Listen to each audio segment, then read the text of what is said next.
Bank మోసాలు మరియు వైఫల్యాల దుర్భరమైన కథ కొత్తది కాదు. ఇది 18వ శతాబ్దంలో ప్రారంభమైంది. ఆ సమయంలో భారతదేశంలో బ్యాంకులు ఎటువంటి నియంత్రణ లేకుండా ప్రైవేట్ ఫ్యూడల్లుగా నిర్వహించబడ్డాయి. వేల సంఖ్యలో బ్యాంకులు పుట్టుకొచ్చాయి మరియు బ్రిటిష్ పాలిత భారతదేశం మరియు రాచరిక రాష్ట్రాలలో 9 పిల్ల వలె కూలిపోయాయి.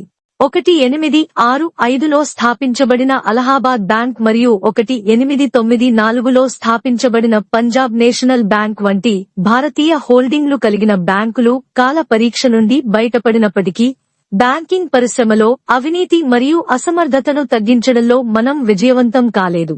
ఈ నేపథ్యాన్ని దృష్టిలో ఉంచుకుని 2005 నుండి గత 15 సంవత్సరాలుగా బ్యాంకింగ్ పరిశ్రమలో జరిగిన సంఘటనలను మనం పరిశీలిస్తాము.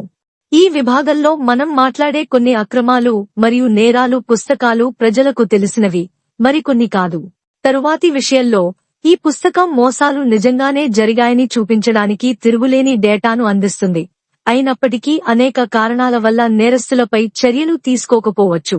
2007-09 నాటి నమ్మశక్యం కాని ఎరువుల దిగుమతి కుంభకోణం మరియు 2007-11లో ఉక్కు పరిశ్రమ స్పాంజ్ ఐరన్ వైపు ఆచరణీయం కాని మరియు అధిక పరపతితో కూడిన ఒత్తిడి గురించి మనం మాట్లాడుకుంటాము. ఇది భారతదేశంలో అతిపెద్ద ఒత్తిడికి గురైన ఆస్తులను సృష్టించింది. Micro, small medium enterprises MSME రంగానికి నిధులు సమకూర్చడానికి అనుమతించబడిన తర్వాత infrastructure leasing financial services LFS యొక్క వింతైన కొత్త అవతారం గురించి మరియు 2007 మరియు 2018 మధ్య సంస్థ కుప్పకూలినప్పుడు అకస్మాత్తుగా పెరిగిన మోసాల గురించి మనం మాట్లాడుకుంటాము. 2010 తర్వాత Dewan housing finance corporation limited DHFL పరివర్తన గురించి, రెండవ తరం దానిని ఉన్నత స్థాయి, తక్కువ విశ్వాసం, అప్పుల ఊబిలో కూరుకుపోయిన యూనిట్ గా మార్చిన తర్వాత housing development and infrastructure limited హదర్ పంజాబ్ మరియు మహారాష్ట్ర కోఆపరేటివ్ టీఎంసీ బ్యాంక్ అనుబంధం గురించి మనం చర్చిస్తాము. ఇది అత్యంత సాహసోపేతమైన మరియు సిగ్గుమాలిన స్కామ్లలో ఒకదానికి దారితీసింది.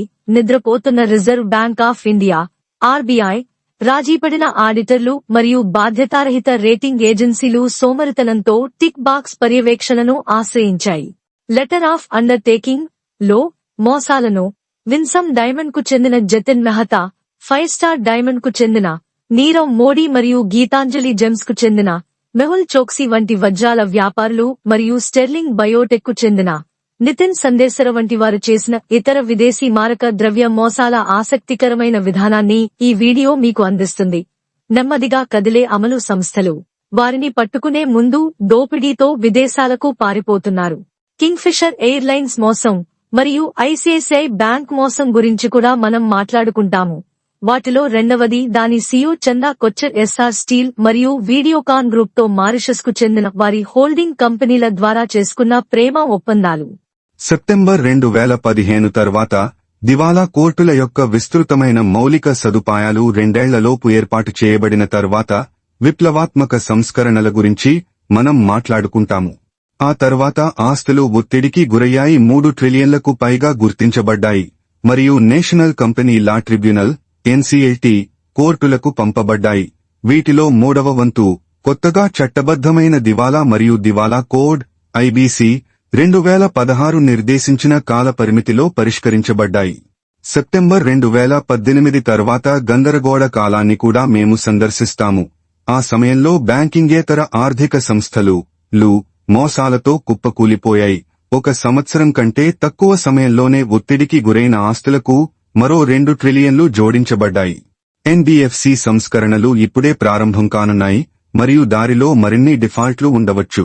కానీ భారతీయ బ్యాంకింగ్ యొక్క అంతర్గత కథ రసవంతమైన స్కామ్ల గురించి మాత్రమే కాదు.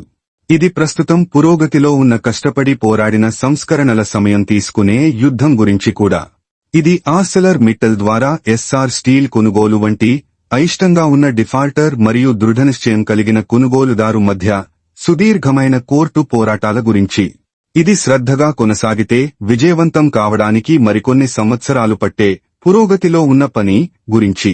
ఇది సంస్కరణలపై 2 అడుగులు ముందుకు మరియు 1 అడుగు వెనక్కి వెళ్లడం భారతదేశం యొక్క బలహీనత గురించి.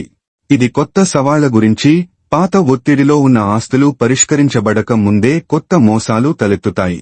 భారత బ్యాంకింగ్ను చుట్టుముట్టిన చీకటి మేఘాల మధ్య ధైర్యమైన సంస్కరణల వెండి లైనింగ్ల గురించి మనం మాట్లాడుకుంటాము.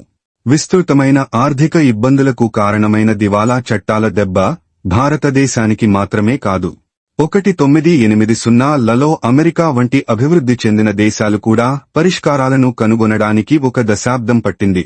దెబ్బతిన్న క్రెడిట్ లైన్లు మరియు బ్యాంకులు తాము కలిగి ఉన్న అధిక రుణానికి మరింత ఈక్విటీని తీసుకురావాలని పరిశ్రమపై ఒత్తిడి, 200,000 కంటే ఎక్కువ సరఫరాదారుల నగదు ప్రవాహాన్ని దెబ్బతీసిన 40 దివాలా తీసిన దిగ్గజాల విఫలమైన విక్రేత చెల్లింపులు మరియు డిఫాల్ట్ చేసిన లలో పెట్టుబడి పెట్టిన లక్షలాది మంది పెట్టుబడిదారులు కోల్పోయిన డిపాజిట్లు అంతులేని బాధను కలిగించాయి. ఆర్థిక వ్యవస్థ కుప్పకూలిపోవడానికి మరియు కరోనా వైరస్ లాక్డౌన్ ప్రభావం లేకుండా కూడా త్వరలో తిరిగి ఆకారంలోకి రాకపోవడానికి ఇదే నిజమైన కారణం. ప్రస్తుత మందగమనం, పాక్షికంగా అధికంగా రుణం తీసుకున్న పరిశ్రమ తగ్గింపు మరియు బ్యాంకింగ్ సంక్షోభం తెచ్చిన ద్రవ్యత కోల్పోవడం కారణంగా ఉంది. కానీ సంక్షోభాన్ని పరిష్కరిస్తున్నప్పుడు బ్యాంక్ జాతీయం యొక్క ఆర్థిక శాస్త్రం మరియు రాజకీయాలు.